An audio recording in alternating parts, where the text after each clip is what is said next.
More exciting news for Disneylanders. Some of our all-time favorite Disney World snacks return, and booking is now open for 2022 Disney World trips. All that and more news straight from the Disney parks coming up right now on DFB Guide.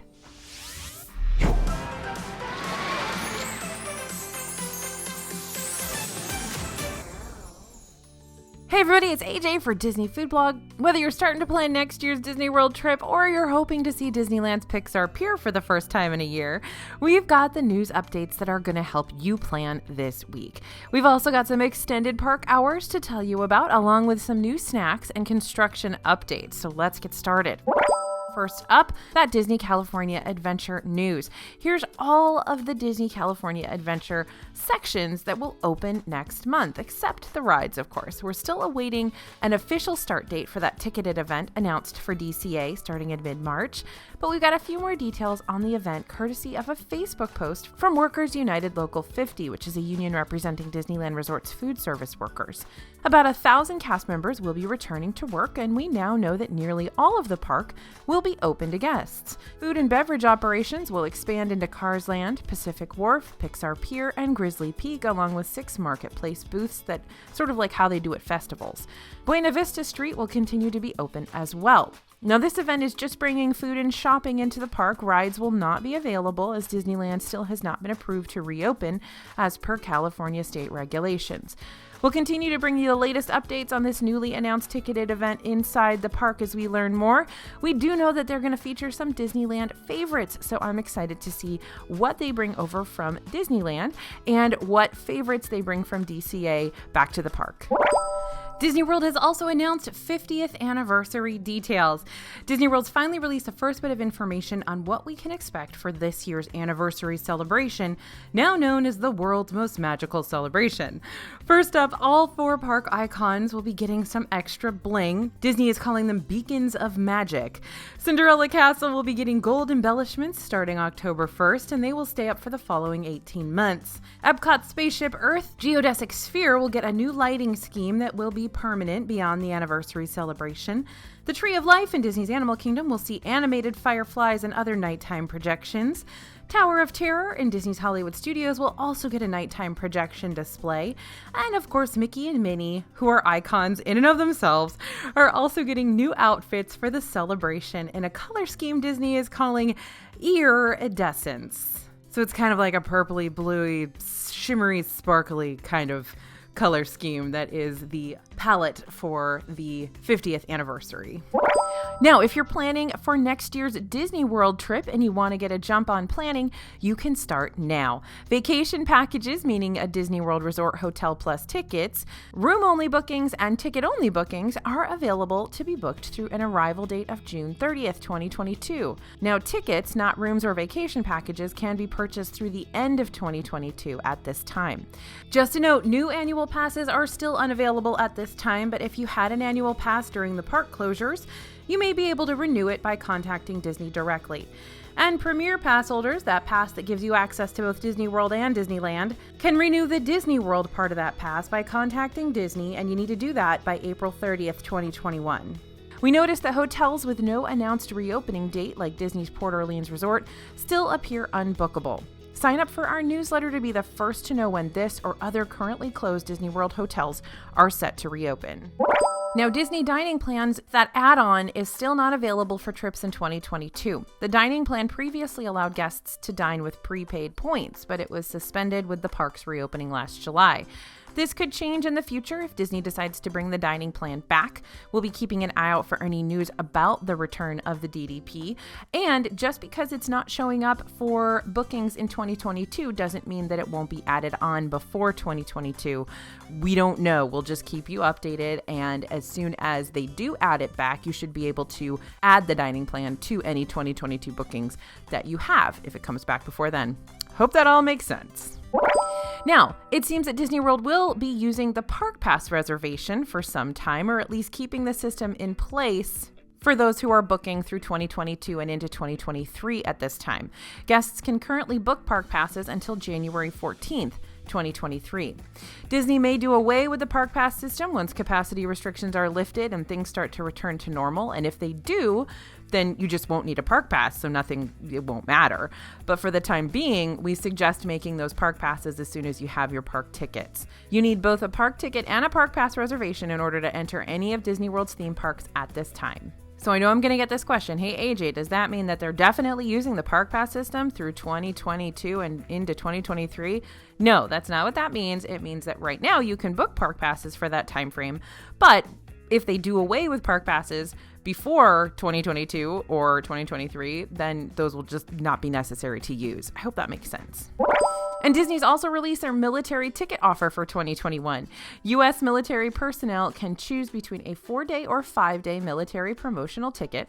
The 4-day tickets are $296 with the Park Hopper option, and 5-day tickets are $315 with the Park Hopper option. After March 7th, the Park Hopper Plus option, granting access to Disney's water parks, is also available. Keep in mind that you may only purchase 6 military promotional tickets during the period of December 19th, 2020 through December 31st, 2021. And Disney has extended park hours during the first week of March. Magic Kingdom and Epcot will remain open for 1 hour later in the evening until 7 p.m. and 8 p.m. Hollywood Studios and Animal Kingdom are going to be opening 1 hour earlier at 9 a.m. and 8 a.m. This is your PSA to always check those park hours, as Disney's been extending hours pretty regularly. Now, we write about it on the Disney Food blog. We make sure you know about it there and, of course, in our newsletter. But if you are checking to make sure you know what's going on when you're going to be there, do check those park hours on the site because they change almost daily. And Art of Animation Resort is getting some big changes. The giant character pages along the entrance of Disney's AOA Resort are getting a major facelift, like literally. This week we saw the giant character drawings of Ariel and Nemo getting erased. We're not sure if the same characters will be appearing on this larger-than-life artist's pad, or if the resort will feature some new artwork. We're going to keep you posted, although since the theming of the hotel is Ariel and Nemo, I'm guessing they will go back on those pages. They just needed to refresh them because they were getting pretty faded. And another attraction has joined the refurbishment list. This time it's over at Disney's Animal Kingdom. Starting on March 8th, It's Tough to Be a Bug will close for a super short refurbishment, and it will reopen to guests on March 12th. But it looks like Disney's potentially started another little refurbishment project at Cinderella Castle that will definitely make your castle pictures look a little different. The stage in front of the castle has now been blocked off with a row of bushes or hedges and a gray-colored scrim. We're not entirely sure why these hedges have appeared or how long they may be there and what's happening, but we'll check in on the progress as often as possible. It looks like some sort of a stage, or they're doing some sort of a refurb there at the front of the castle. You can still walk through the castle. The castle isn't off limits to people, but it will look a little bit different in your pictures because you've got those kind of hedges in front now. And we also spotted a building permit for Splash Mountain this week. The permit is with Disney's internal construction company, and it's pretty vague. It could be work starting on the Princess and the Frog retheming, but it's more likely to be some standard maintenance work, as Pirates of the Caribbean is showing a similar permit. As a reminder, we haven't heard an official announcement for when the Splash Mountain retheme will begin or when the new version of the ride is expected to open. So we're going to be keeping you updated on that as soon as we hear anything.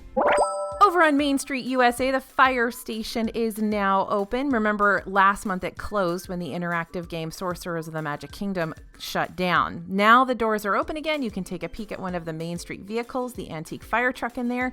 So you can now go back inside the Main Street Firestation. And Disney's bringing some new experiences to Animal Kingdom to celebrate the release of Raya and the Last Dragon. Starting on February 22nd, 2021, you'll be able to draw new characters from Raya at the Animation Experience at Conservation Station. And artists will be working on a 40-ton sand sculpture featuring Raya, Tuk Tuk, Sisu the Last Dragon, and Angi in the fantasy world of Kumandra at the Discovery Island stage from February 19th, 2021 through February 21st, 2021. The sculpture will be on display through the end of March. Now, Disney World annual pass holders can get some exclusive perks on weekdays from February 22nd, which is Monday, through March 19th in Animal Kingdom. You can pick up a free pass holder magnet in Dinoland or purchase an exclusive pass holder cookie at Dino Bites Snacks, or 4 exclusive cocktails at the Restaurantosaurus Lounge. And if you buy 3 tickets for the Dinoland Fair Games, you'll get a free plush whether you win or lose. And we have a new Disney World hotel now accepting reservations. The Swan Reserve is the new addition to the Walt Disney World Swan and Dolphin Resort, and it'll be located right next to the existing Swan and Dolphin hotels. The Marriott-owned resort is now accepting reservations starting September 1st, 2021. The resort is currently still scheduled to open in July of 2021. We're going to be checking to see if that date is pushed back in line with the reservation availability. Now, sailings on the Disney Cruise Line had previously been canceled through April, along with some in mid-May, and Alaska cruises are no longer available for booking, of course, because of the Canada Cruise On banning at the moment. Now, more cruises have been removed from Disney's site as well. All of the May sailings have vanished. Currently, Disney's site doesn't yet state that the sailings have been officially canceled, but they're not bookable right now. Check back for the latest info with us at DisneyFoodblog.com. We're putting updates on the site about the cruise line and what's going on there all the time. Now, in a little good news for the cruise line, both Star Wars and Marvel Day at Sea are coming back to Disney Cruise Line in 2022. These themed days feature character meet and greets, exclusive events, and merchandise. All Star Wars Day at Sea cruises are on the Disney Fantasy, and Marvel Days are on the Disney Magic. Check specific dates over at DisneyFoodblog.com. And Hong Kong Disneyland has had a bumpy road to reopening. The resort first closed in January 2020, then reopened in June, only to close a month later. It reopened for a second time in September and closed for a third time on December 1st due to rising COVID cases and government restrictions. Now, Hong Kong Disneyland is officially open again as of February 19th, with expanded safety measures still in place. Heading over to restaurant and snack news, corn dog nuggets and queso are back. This is one of my all-time favorite snacks. I'm almost okay that Casey's Corner is still closed now that this is available, but not really. Corn dog nuggets have been available in Magic Kingdom over at Westward Ho until about 3 or 4 p.m., but after that time, you're now going to find them inside Pecos Bill, Tall Tale Inn and Cafe. No matter which location you get them from, go ahead and order a side or two of queso from Pecos Bill's. It's just $1. It's so good you might forget that you can't get corn dog nuggets and plastic cheese from Casey's Corner right now. This has always been one of my favorites. I used to only be able to get corn dog nuggets at Pecos Bill's on the kids menu, but now they're there on a placard for everyone to buy. But remember, corn dog nugs, Westward Ho on the weekends and up until 3 or 4 p.m., but if Westward Ho is closed, you can get them inside Pecos Bill's now. Now we've got a new snack location tucked into the Morocco Pavilion called Oasis Sip and Sweets, and it's serving up some expensive mini bar-esque snacks. The menu features things like roasted chickpeas, mixed nuts and dates, and olives, but the prices are kind of out of control. Like, we're talking about $6 for a baggie of mixed nuts.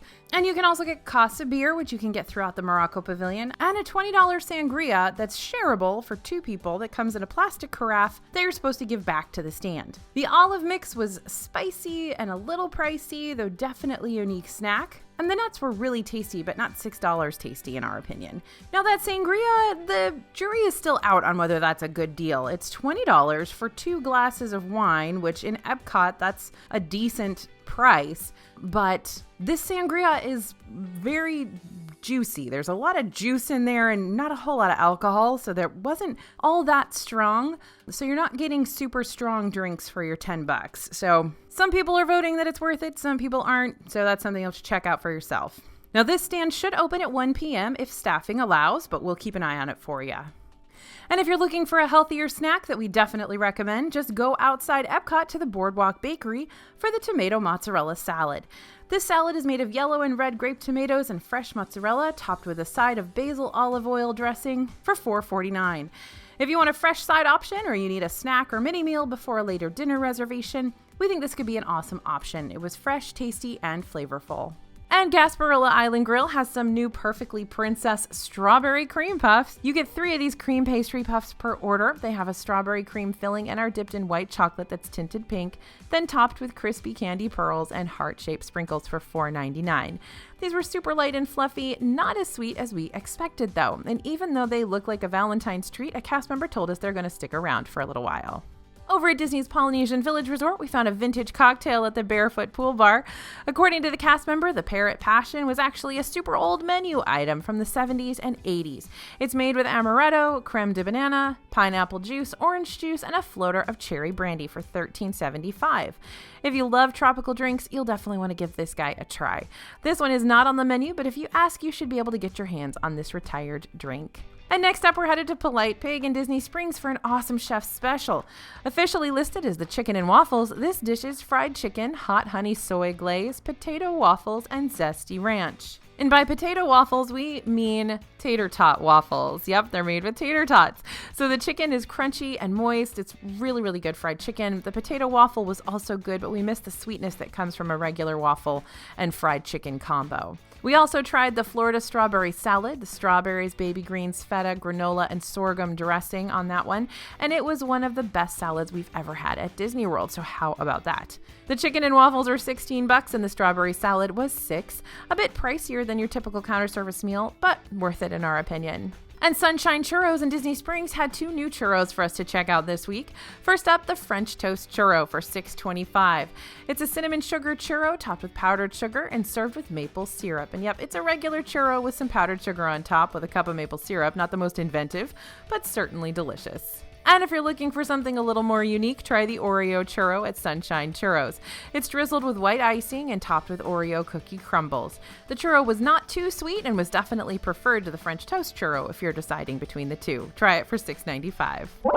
Moving on to merchandise news, there's a new WandaVision MagicBand in Disney World. The limited edition MagicBand is a vibrant red color. On one side, there's a retro-style TV, and on the other, there's a WandaVision logo, as well as an image of Wanda and Vision. We saw it at Frontier Trading Post in Magic Kingdom for $34.99. Keep in mind, it is a limited edition of only 1,000. And native shoes have started popping up all over Disney World. They're lightweight with a Keds-like style and Crocs-like material. The first pair of kids' shoes are white with a Mickey Mouse all over pattern. We also saw a red pair with a white toe with Minnie Mouse peeping over the top of the shoe. Both pairs of kids' shoes are $44.99. There's also a black adult shoe with Mickey faces all over and a red pair featuring vintage Minnie Mouse. Each costs $54.99. And we spotted some new Mickey balloon colors on Main Street this week too.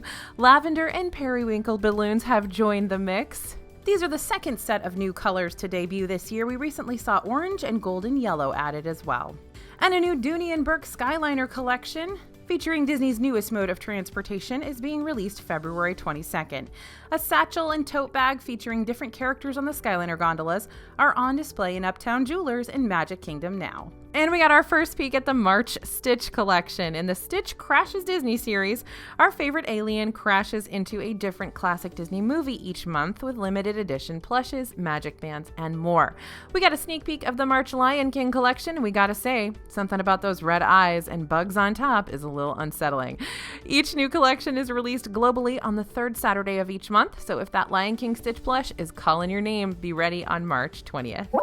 So thank you guys for listening. Thanks for watching. If you're not already subscribed to the channel, go ahead and subscribe and hit that notification bell so you know when our new videos come out. As always, this is AJ for Disney Food Blog, and we'll see you real soon.